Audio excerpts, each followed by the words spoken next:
You know that feeling? Your brain has like 100 tabs open at once. You sit down to focus, but it's just gone, lost in this constant flood of pings, notifications, and that endless scroll.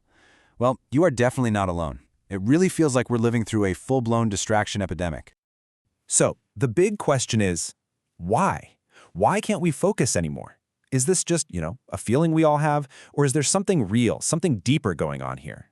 Today, we're going to dig into the science of our fractured attention, and, this is the important part, we're going to uncover a powerful, systematic way to get it back.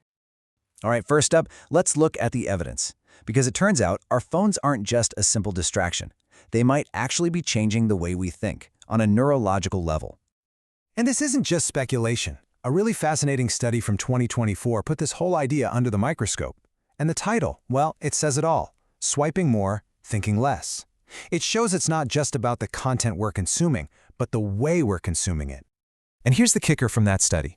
The real problem is the motion itself, that constant, rapid-fire swiping. It keeps our brains locked in this state of super rapid, really shallow engagement. And doing that over and over actually gets in the way of our ability to do deep, analytical thinking. To really get why, we need to peek under the hood at how our brain is wired. So, psychologists have this idea called dual process theory. Just think of it like this. You've got two systems in your brain. System 1 is your brain's autopilot. It's fast, it's intuitive, it's automatic. Then you have System 2. That's the actual pilot. It's slow, deliberate, and analytical. What all that constant swiping does is it basically hijacks our brain, trapping us in System 1. We're all autopilot all the time, and the pilot never even gets a chance to take the controls. Okay, so we're trapped in that fast, shallow System 1. But what's the engine that keeps that whole autopilot loop running? Well, it all comes down to the basic, ancient wiring of how we form a habit. And this is so important to understand. Reaching for your phone every 2 minutes, it's not a failure of willpower. It's not a moral failing. It's actually a perfectly designed habit loop that's just running on autopilot. Our brains are doing exactly what they're supposed to do. In his incredible book, Atomic Habits, James Clear breaks down this autopilot into 4 super simple steps. First, you get a cue. That's the trigger, like your phone buzzing. That cue sparks a craving. You've got to know what that notification is. The response? You pick up the phone. And finally, the reward. That little hit of satisfaction when the craving is met. Cue, craving, response, reward. That little loop runs pretty much our entire lives. And here's the thing. As James Clear explains, this system isn't a flaw. Our brains evolved this loop for a really good reason, to save energy and solve problems efficiently. The problem is our modern world has completely hijacked this ancient system, turning it into a 24/7 distraction engine. Okay, so if a system is what got us into this mess, it makes sense that a system is what can get us out. And this, right here, is where things start to get really powerful. See, the goal isn't to just try harder or have more willpower. That's a losing battle. The goal is to stop fighting your own brain and instead build a better system, one that's designed for focus instead of distraction. And James Clear gives us this brilliant, simple framework for doing just that. He calls it the 4 laws of behavior change. To build a good habit, you make it obvious, attractive, easy, and satisfying. And what about breaking a bad one? Well, you just flip it. You make it invisible, unattractive, difficult, and unsatisfying. The big takeaway here is that we're talking about designing our behavior, not just disciplining it. So where do we even start building this new system? Well, the single most powerful place to begin is your environment. I love this quote from Clear. Instead of just being a victim of an environment that's practically screaming for your attention, you can become the architect. You get to design a space that's built for focus. And look how simple these changes can be.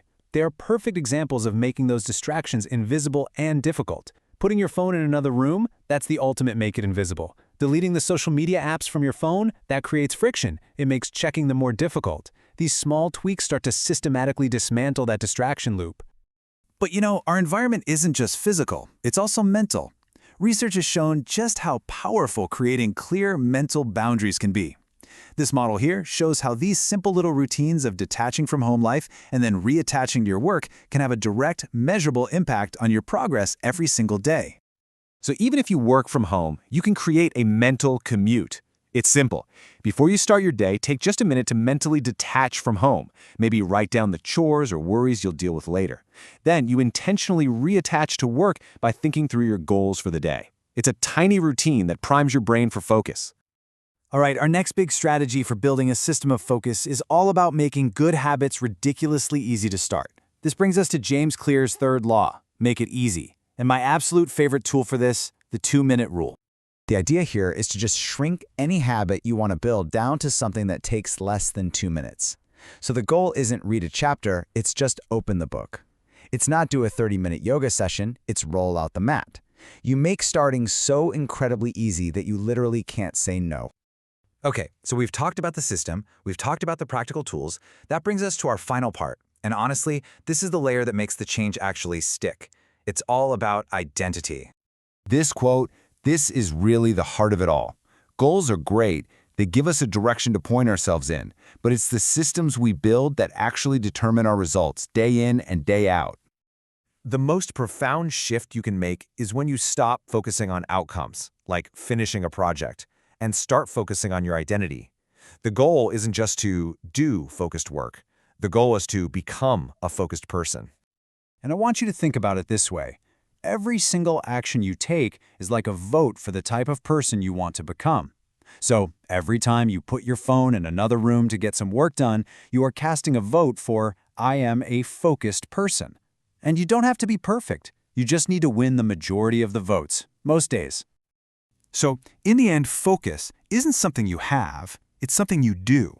It's the natural result of the system you design for yourself and the identity you build, one tiny little vote at a time. So the real question isn't about some huge change tomorrow, it's about today.